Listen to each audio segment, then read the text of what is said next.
이제 다 함께 신앙 고백함으로 하나님께 수요 예배를 드리도록 하겠습니다. 나는 전능하신 아버지 하나님 천지의 창조주를 믿습니다. 나는 그의 유일하신 아들 우리 주 예수 그리스도를 믿습니다.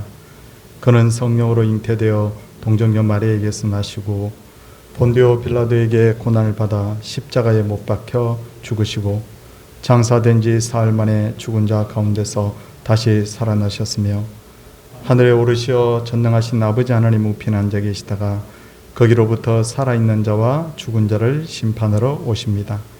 나는 성령을 믿으며 거룩한 공교회와 성도의 교제와 죄를 용서받는 것과 몸의 부활과 영생을 믿습니다. 아멘. 찬송 263장입니다.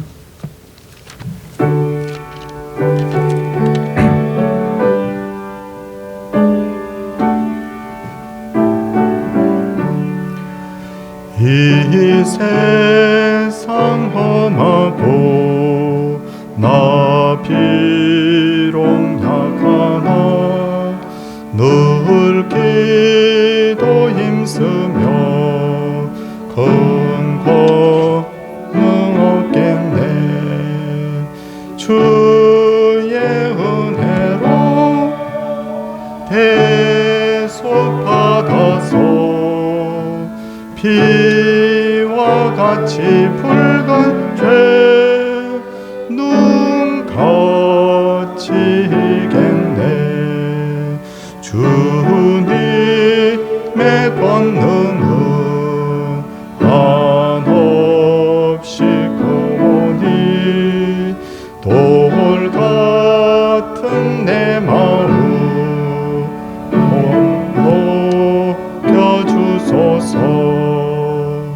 주의 은혜로 대속 받아서 피와 같이 붉은 죄 눈같이 이겠네. 내 마음이 약하여 늘 험하지오니 주 예수 힘주사 굳세게 하소서. 주의 은혜로 대속 받아서 피와 같이 붉은 죄 눈같이 이겠네. 죄사함 받은 후 새 사람 되어서 주 앞에 서는 날 늘 찬송하겠네. 주의 은혜로 대속 받아서 피와 같이 붉은 죄 눈같이 이겠네. 아멘.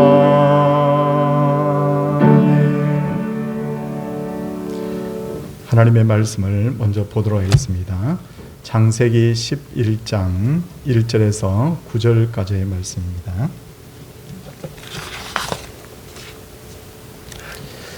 창세기 11장 1절에서 9절까지의 말씀. 온 땅의 언어가 하나요 말이 하나였더라. 이에 그들이 동방으로 옮기다가 시날 평지를 만나 거기 거류하며 서로 말하되 자 벽돌을 만들어 견고히 굽자 하고 이에 벽돌로 돌을 대신하여 하며 역청으로 진흙을 대신하고 또 말하되 자 성읍과 탑을 건설하여 그 탑 꼭대기를 하늘에 닿게 하여 우리 이름을 내고 온 지면에 흩어짐을 면하자 하였더니 여호와께서 사람들이 건설하는 그 성읍과 탑을 보려고 내려오셨더라. 여호와께서 이르시되 이 무리가 한 족속이요 언어도 하나이므로 이같이 시작하였으니 이후로는 그 하고자 하는 일을 막을 수 없으리로다. 자, 우리가 내려가서 거기서 그들의 언어를 혼잡하게 하여 그들이 서로 알아듣지 못하게 하자 하시고, 여호와께서 거기서 그들을 온 지면에 흩으셨으므로 그들이 그 도시를 건설하기를 거쳤더라. 그러므로 그 이름을 바벨이라 하니 이는 여호와께서 거기서 온 땅의 언어를 혼잡하게 하셨음이니라. 여호와께서 거기서 그들을 온 지면에 흩으셨더라. 아멘. 오늘 예배를 위해서 우리 이정옥 권사님께서 기도 인도하시겠습니다.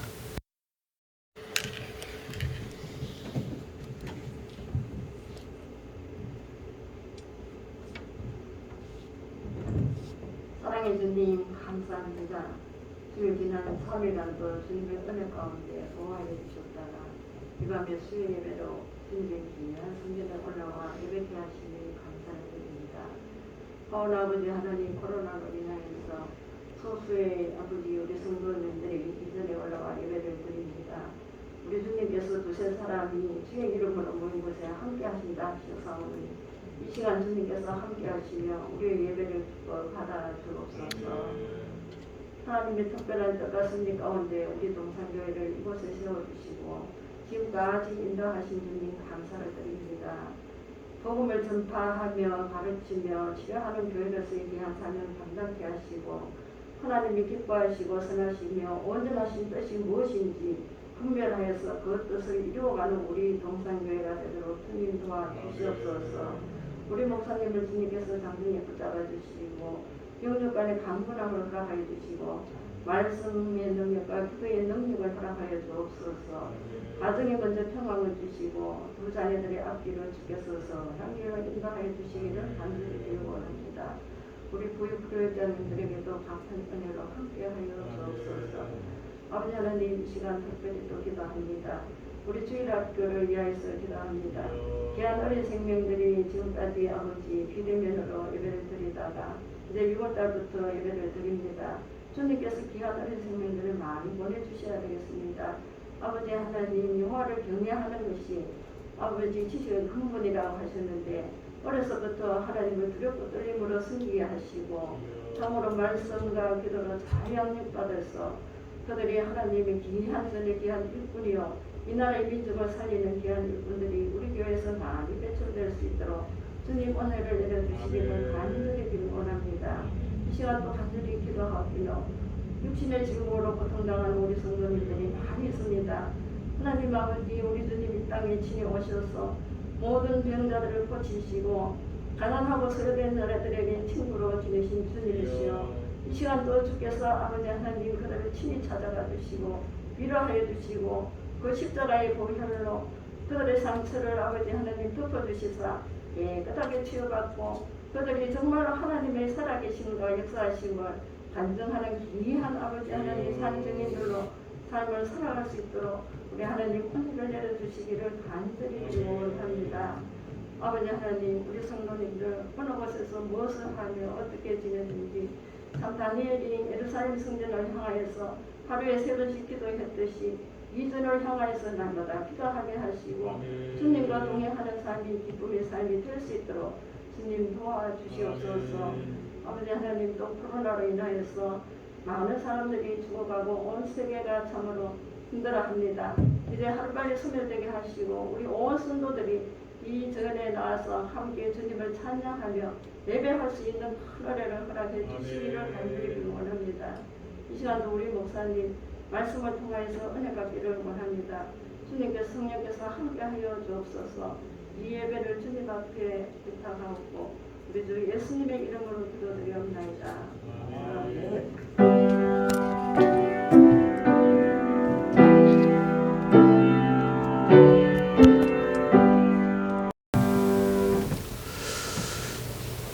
사자보다도 힘이 세거나 곰보다 또 날카로운 이를 가지지 못한 인간이 만물을 지배할 수 있었던 이유는 다른 동물과 달리 지혜가 있었기 때문이라고 하는데, 그와 더불어서 말을 통해서 그 지혜를 공유하고 후손들에게 계승을 할 수 있었기 때문이죠. 예를 들어서 우리나라에서 제일 큰 회사 삼성전자에 10만 명 이상이 일을 하는 그 공장. 근데 직원들끼리 서로 어느 날 갑자기 말이 서로 통하지 않는다고 하면 그렇게 뛰어난 엘리트들이 많이 모였음에도 불구하고 그 공장은 1시간이 되지 못해서 그만 공장이 멈춰버릴 것입니다. 그리고 어떤 사람이 평생 공부하거나 경험을 통해서 굉장한 기술을 가집니다. 그런데 그것을 말을 통해서 다음 세대에게 전달해 주지 못한다고 하면 그 기술은 사장이 되어버리고 다음 세대는 또 그 사람처럼 경험하고 공부해야 그 기술을 다시 익힐 수 있지 않겠습니까? 근데 감사하게도 인간은 말을 할 수 있기 때문에 100만 명이든 1000만 명이든 지혜를 모을 수 있죠. 그리고 그것을 다음 세대에 전달할 수 있습니다. 그러니까 말이라는 것, 우리가 야, 이 말을 하는 것 이거 별것 아닌 것처럼 보이지만 그러나 말이라는 것은 굉장한 능력이 아닐 수가 없어요. 근데 문제는 노아의 홍수 후에 사람들은 하나님께서 주신 말의 힘으로 하나님을 대적하는 데 사용했는데 그것이 바로 바벨탑 사건입니다. 창세기 11장을 보시면 노아의 아들들은 하나님의 은혜로 굉장히 번성하기 시작했고 이들은 흩어지지 않고 무리를 지어서 동방으로 이동을 하게 되는데 그리고 그 많은 인원들이 시날 평지에 모이게 됩니다. 그리고 그들은 거기서 성읍과 탑을 만들기 시작하죠. 이들은 탑을 만들면서 무슨 말을 했을까요? 4절 말씀, 오늘 말씀의 하나의 키 단어라고 할 수 있는데 4절 말씀 보니까 또 말하되 자 성읍과 탑을 건설하며 그 탑 꼭대기를 하늘에 닿게 하여 우리의 이름을 내고 온 지면에 흩어짐을 면하자라고 합니다. 이 말을 들어보면 성읍과 탑을 건설한 3가지 이유를 알 수 있습니다. 볼펜이 있으면 하나하나 밑줄을 그어보시면 좋겠는데 첫 번째 이유, 탑 꼭대기를 하늘에 닿게 하는 것. 이게 첫 번째 이유예요. 그럼 두 번째 이유는 뭐냐? 두 번째 이유는 자기들의 이름을 내는 것. 이게 두 번째 이유입니다. 그리고 세 번째는 이유는 온 지면의 흩어짐을 면하는 것. 이렇게 3가지인데 이 3가지는 사실은 그냥 지나칠 수도 있지만 자세히 분석해 보면 하나님께 대한 정면 도전을 하고 있다는 것을 알 수가 있어요. 왜 그런가 하면 하나하나 분석해 보면 첫째로 성경에서 말하는 영적 원리는 하나님과 인간과 동물은 철저히 분리가 되어야 된다는 거죠.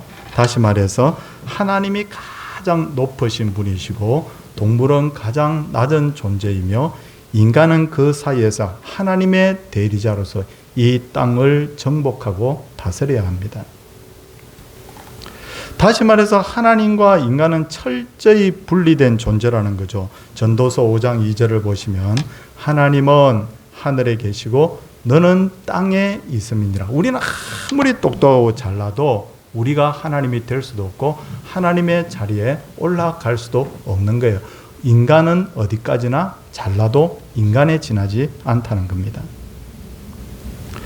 그러므로 피조물인 인간이 탑을 쌓아서 하나님이 계시는 하늘에 닿게 하겠다라는 것, 이거 자체가 뭡니까? 그건 바로 하나님께 대한 정면 도전, 아주 불순한 의도가 거기에 숨어 있었다는 것을 알 수가 있잖아요. 둘째로 하나님의 영광을 위해서 살아야 할 인간이 탑을 쌓아서 자기들의 이름을 내겠다고 한 것, 이게 두 번째 잘못입니다. 근데 이런 잘못된 생각은 이미 아담과 하와 때부터 인간의 마음에 도사리고 있었죠. 전에도 말씀드렸듯이 아담과 하와가 왜 선악과 먹었습니까? 저 선악과 맛이 어떨까? 그 호기심에서 먹은 게 아니에요. 사단 마귀가 뱀으로 가장하여서 너희들 그거 먹으면 하나님처럼 될 수 있다. 그래? 우리가 그거 먹으면 하나님처럼 될 수 있다고? 그래서 그 선악의 열매를 먹은 것이죠. 하나님처럼 되려고 하는 마음, 지금도 모든 인간의 마음에 도사리고 있는 마음입니다. 셋째로 태초에 하나님께서는 인간들에게 명령하시기를 뭐라고 하셨죠? 생육하고 번성하여 땅에 충만하라 그렇게 하셨죠. 그러므로 인간들은 하나님의 명령으로 온 세상에 바로 흩어져야 돼요. 그래서 거기서 아주 이렇게 충만해져야 돼요. 그런데 바벨탑을 만든 인간들은 탑을 만들면서 뭐라고 합니까? 흩어짐을 면하자. 하나님이 흩어지라고 했든 말든지 우리는 여기서 한 덩어리가 되어서 모여서 사는 것이 좋지 않겠느냐라고 바로 하나님의 명령을 정면으로 거부한 거예요. 정리를 하자면 인간이 성읍과 탑을 쌓은 것 그 자체는 잘못이 아닙니다. 이걸 오해하시면 안 돼요. 성읍 쌓지 말라, 탑 쌓지 말라는 말이 없잖아요, 성경에. 성읍과 탑을 쌓은 것이 잘못이 아니라 그것을 만든 의도가 잘못되었다는 겁니다. 그래서 하나님께서는 사람들의 말을 혼잡게 하셔서 서로 알아듣지 못하게 하셨고, 그리고 사람들을 강제로 온 지면에 흩어지게 하셨어요. 그리고 하나님께서는 그곳의 이름을 바벨이라고 했습니다. 바벨이 무슨 뜻이냐? 이 말은 바로 혼란하다라는 뜻입니다. 바벨 하는 어떤 의성어에서 나왔다고 하는 그런 학자들도 있습니다. 어쨌든 이 이름 자체는 굉장히 은혜롭지 못한 이름이라는 것을 알 수가 있어요. 그렇다면 여기서 우리가 좀 더 생각해야 될 부분이 있습니다. 그것은 뭐냐? 의도에 대한 것인데, 성도님들, 우리가 돈 많이 벌어서 부자로 사는 것, 이건 선한 일일까요? 악한 일일까요? 예수님께서는 말씀하시기를 낙타가 바늘기로 들어가는 것이 부자가 하나님의 나라에 들어가는 것보다 쉬우니라 하셨는데, 이 예수님의 말씀을 가만히 들어보면 부자가 되어서는 안 된다라고 하는 말처럼 그렇게 들립니다. 그런데 여기서 중요한 것은 예수님이 어떤 상황에서 왜 이 말씀을 하셨는가를 우리가 좀 생각을 해봐야 된다는 거예요. 이 말을 한 배경이 되는 마태복음 19장, 제가 이 성경을 좀 차근차근히 내용을 한번 이렇게 설명을 하겠습니다. 어떤 청년이 예수님께 찾아왔습니다. 이렇게 말하죠. 선생님이여, 랍비여, 내가 무슨 선한 일을 하여야 영생을 얻으리까? 그렇게 말하잖아요. 그러자 예수님께서 뭐라고 말씀하십니까? 내 소유를 팔아 가난한 자들에게 주라. 그리하면 하늘에서 보화가 있으리라. 그렇게 말합니다. 그 말을 들은 청년 어떻게 반응을 나타냈을까요? 재물이 많음으로 이 말씀을 듣고 근심하여 갔다. 근심하여 예수님을 떠나갔다는 거예요. 그러자 예수님께서는 그 청년의 모습을 보시고는 낙타가 바늘기로 들어가는 것이 부자가 하나님의 나라에 들어가는 것보다 쉬우니라. 그렇게 말씀하셨어요. 다시 말해서 부자 청년이 돈 때문에 예수님의 말씀에 순종하지 못하고 예수님을 떠나는 것을 보시고 안타까워서 이 말씀을 하신 것입니다. 그러니까 단순히 모든 부자를 비판하기 위해서 이 말씀을 하신 건 아니죠. 예수님의 제자들 중에도 부자들이 있었습니다. 부자가 악한 것이라면 너희들 부자 되어서는 안 돼. 그랬을 텐데 예수님의 제자들 중에도 꽤 큰 부자가 있었어요. 첫째, 바로 세리 출신이었던 마태. 그는 부자였어요. 둘째, 예수님께 최후의 만찬을 할 수 있도록 장소를 제공했던 마가 부자였습니다. 그리고 예수님의 시신을 안장했던 아리마대 사람 요셉, 그는 부자라. 성경에 그렇게 되어 있어요. 아니 얼마나 부자였기에 그는 부자라라고 그렇게 되어 있단 말입니까? 부자였다는 거예요. 정리를 하자면 부자냐 아니냐 그렇게 중요한 문제 아닙니다. 중요한 것은 내가 가진 재물을 얼마나 하나님의 말씀대로 사용하느냐, 그게 중요하다는 거예요. 재물을 가지고 하나님께서 기뻐하실 일을 위해서 사용한다면 야, 부자는 진짜 천국 가기 힘들다, 그 말씀 안 하십니다. 칭찬하겠죠. 그러나 내가 그 부를 가지고 솔로몬처럼 자기의 쾌락과 이익만을 위해서 사용한다면 그 사람의 삶은 예수님께 분명히 책망받습니다. 또 하나 의도에 대한 말씀을 또 하나 드리려고 하는데, 주일날 돈을 쓰는 것, 우리가 주일날 일하지 마세요, 주일날 돈 쓰지 마세요, 매매하지 마세요, 이 성경에 나오죠. 안식일날 매매하지 말라는 거. 선한 일일까요? 악한 일일까요? 정답을 말씀드리면, 주일날 돈을 사용하되 선을 위해서 사용한다면 칭찬받습니다. 너무너무 가난한 사람이 왔어요. 너무너무 배고파요. 어떻게? 나 주일날 돈 쓰면 안 돼요. 그게 아니라 가난한 자에게 한 끼 식사를 대접하기 위해서 돈을 썼다. 그건 당연히 칭찬받아야 될 일이에요. 반대로 주일날 자신의 즐거움을 위해서 돈을 사용하는 일, 이건 해서 안 되는 일입니다. 그런데 바리새인들은 무슨 의도로 돈을 사용했는지 그것을 중요하게 생각하지 않고 무조건 주일날 돈 사용하면 나쁜 것이라고 그렇게 그들은 비판을 했습니다. 그 결과 예수님께서는 그들은 회칠한 무덤과 같은 껍데기 신앙인들이다 라고 그들을 바로 책망하신 것입니다. 다시 오늘 본문으로 돌아와서, 만일 사람들이 하나님의 영광을 드러내려고 성읍과 탑을 쌓았다면 하나님께서 이들을 크게 칭찬했을 텐데, 이들은 자신들의 영광과 이름을 내기 위해서, 이익을 위해서 이 일을 했기 때문에 하나님께로부터 징계를 받은 것이죠. 사랑하는 성도님들, 사무엘상 16장 7절을 보면요, 사람은 외모를 보거니와 하나님은 중심을 보신다, 그렇게 말씀하셨어요. 그렇기 때문에 우리가 정말 마음에 늘 새겨야 될 것이 뭐냐면 의도가 중요하죠. 그래서 고린도전서 10장 31절 말씀처럼 먹든지 마시든지 무엇을 하든지 하나님의 영광을 위해서 해야 하는 것입니다. 이제 창세기 11장 10절부터 26절을 보면 셈의 족보가 나오는데, 사실 셈의 족보는 창세기 10장에 이미 나오고 있습니다. 한번 나왔습니다. 그런데도 왜 다시 셈의 족보를 언급한 것일까요? 그 이유는 믿음의 조상 아브라함을 소개하기 위해서라는 거죠. 족보, 셈의 족보 제일 끝부분의 말씀 26절 보겠습니다. 데라는 70세 아브라함과 라홀과 하란을 낳았더라, 그렇게 되어 있어요. 아브라함이 이제 등장합니다. 그리고 이 셈의 족보를 보시면 좀 특이한 점이 있는데, 그것은 홍수 이전에 비해서 수명이 확실하게 줄어들었다, 그런 겁니다. 홍수 전에 인간의 수명 더하게 해가지고 사람 숫자대로 나누기 위해서 평균을 내봤더니 858세였어요.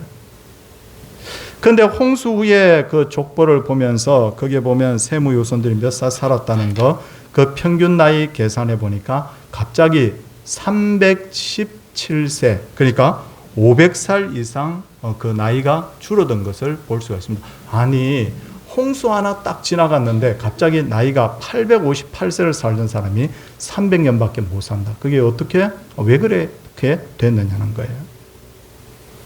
그것은 바로 홍수 사건을 통해서 환경이 완전히 바뀌었기 때문에.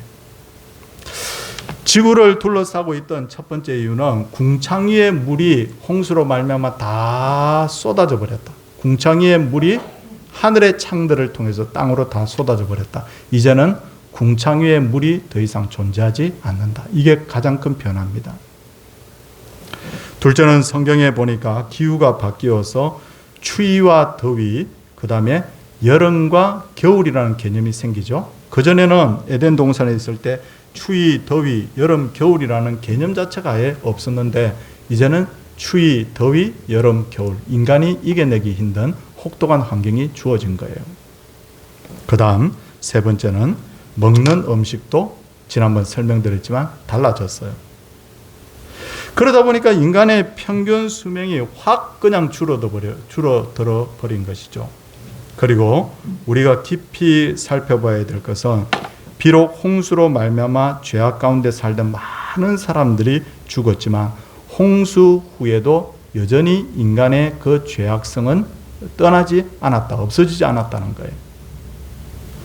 그래서 하나님께서는 인류 구원의 위대한 뜻을 이루기 위해서 아브라함을 준비하셨는데, 아브라함은 오늘 보니까 성경의 내용을 그대로 정리합니다. 그는 데라의 아들이었다. 첫째, 데라의 아들이었다. 둘째, 사레와 결혼을 했다.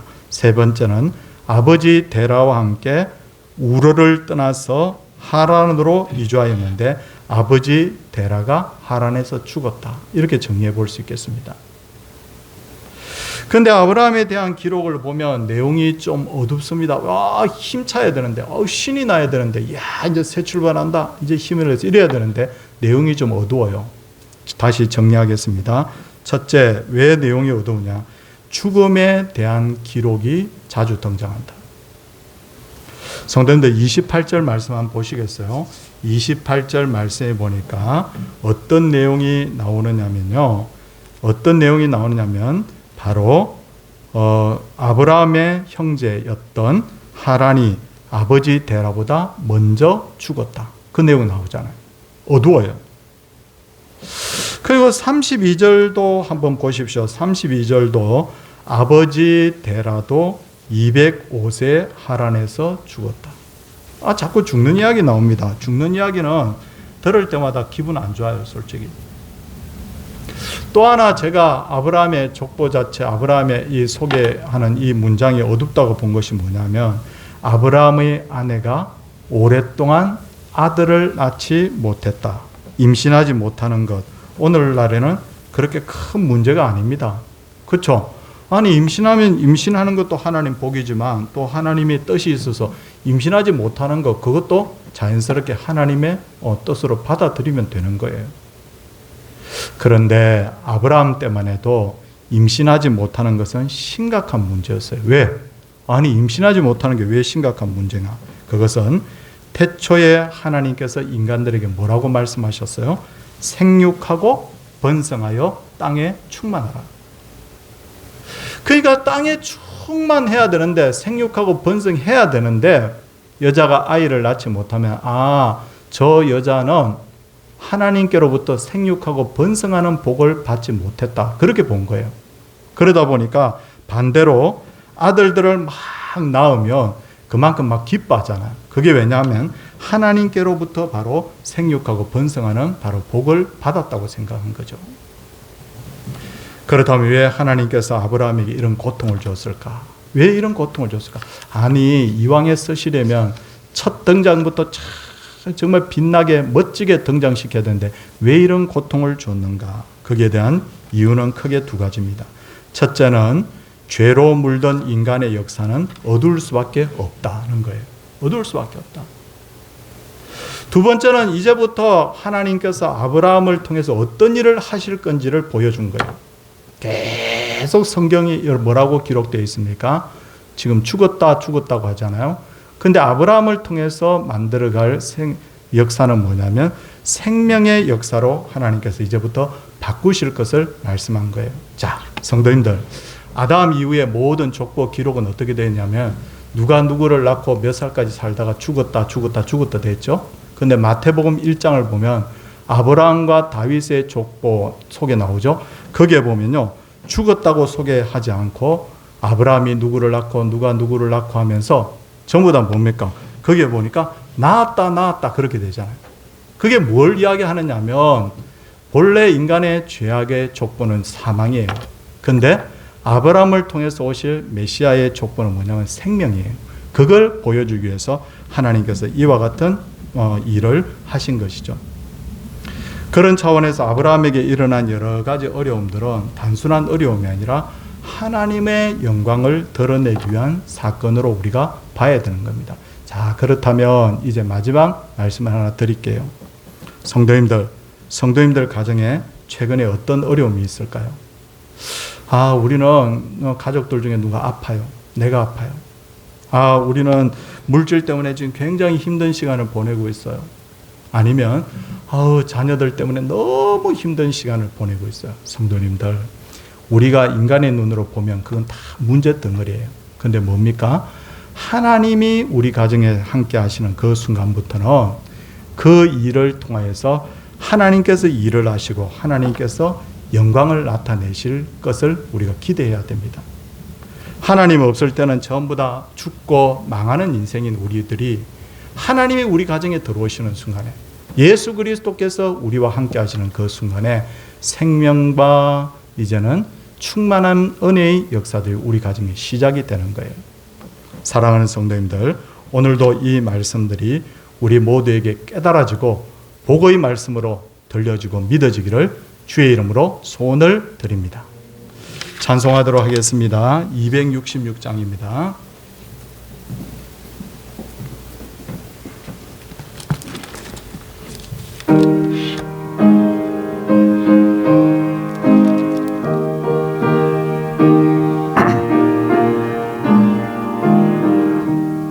주의 피로 이룬 샘물 참 깊고 넓도다.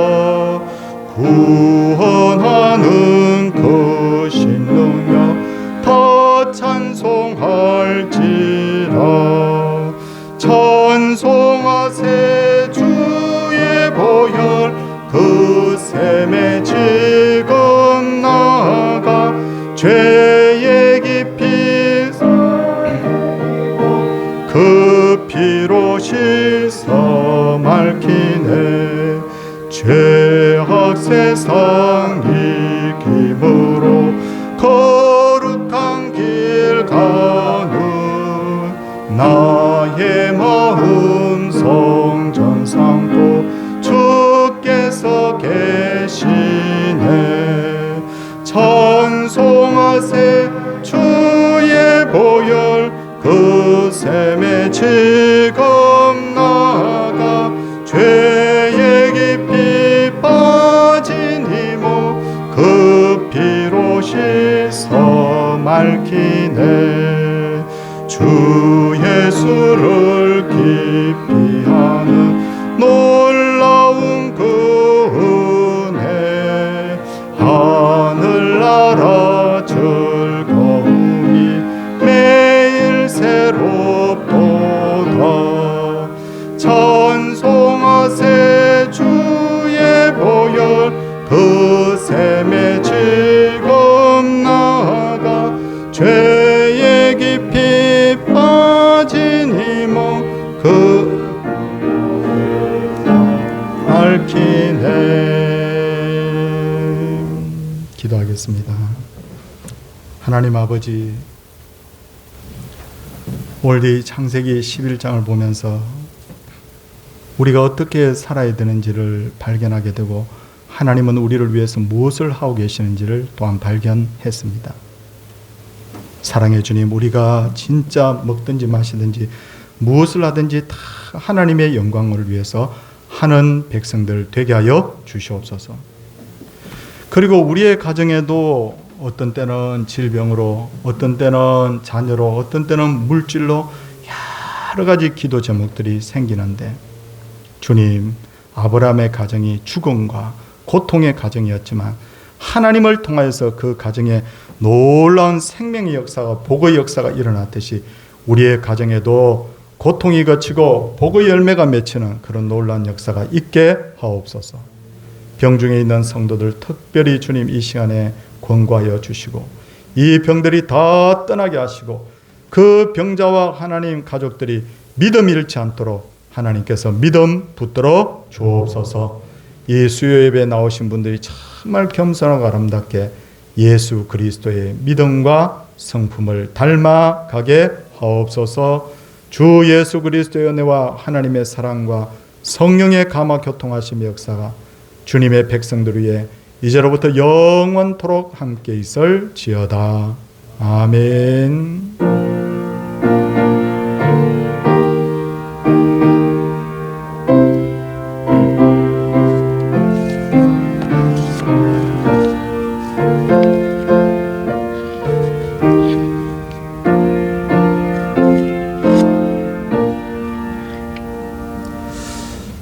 예, 이렇게 수요일마다 함께 이렇게 대면으로 예배 드릴 수 있게 된 것, 또 이렇게 함께 이 자리에 오신 것 너무너무 감사를 드립니다. 우리 성도님들께서 지금 환우들이 제법 많이 계시는데 이분들을 위해서 꼭 기도를 해주시고, 그리고 또 우리 성도님들도 기도팀에 기도 제목을 내놓으셔도 되고 또 저희들에게 주셔도 됩니다. 그러면 저희들이 꼭 중보기도 하도록 그렇게 하도록 하겠습니다. 옆에 분들과 한번 인사하도록 하겠습니다.